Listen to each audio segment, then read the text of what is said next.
Just a few miles from the bustle of Waikiki, cradled inside an extinct volcanic crater, lies one of the island's most peaceful spots.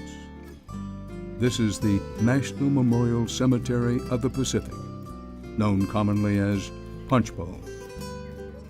On these sacred grounds lie the remains of more than 50,000 Americans, most of whom either died or served in our great Asian wars: World War II, Korea, and Vietnam. Leaders of nations often talk about what might have been if a certain action hadn't been taken. What might have been if we had gotten into the war later? What might have been if we gotten earlier? But the might have been that pierces my heart the most is what might have been for each one of these names, and even those whose names are not known. What might have happened to their lives when their families sat around the dinner table on, say, Thanksgiving Day, and there's an empty place at the table. They think of what might have been in a whole different way. I'd like to quote an unknown source that says, a veteran is defined as an individual who has signed a blank check payable to the United States government for amount up to and including his life. Gene Castagnetti oversees these grounds. The steely retired Marine colonel who earned a Silver Star in Vietnam is just the kind of guy you'd hope would be in charge of a place like this. What thought comes to your mind most often as you go about your work here?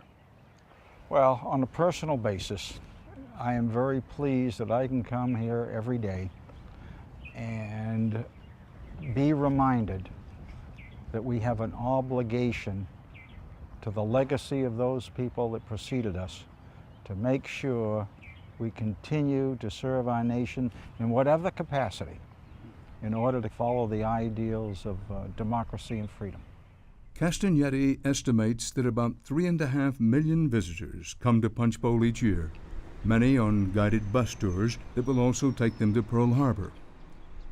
Other visitors come on their own, walking amongst the graves in quiet reflection. We have over 14,000 World War II casualties interred at this national shrine.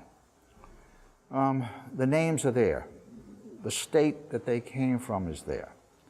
And when you look at those graves and you see that name memorialized in stone, it brings to life that this was somebody who was a viable personality.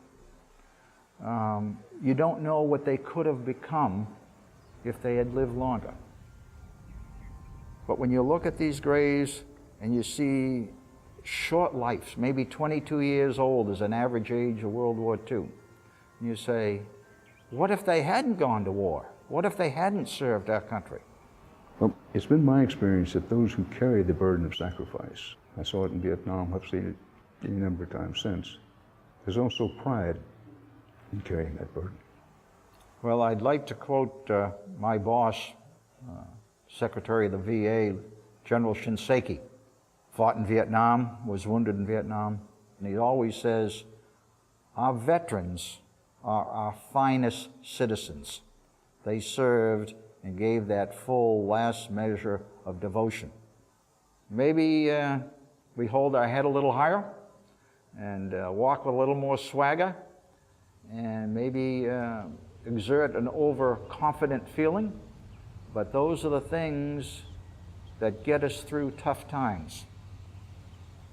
The crucibles and trials and tribulations of life, when you're tested in combat,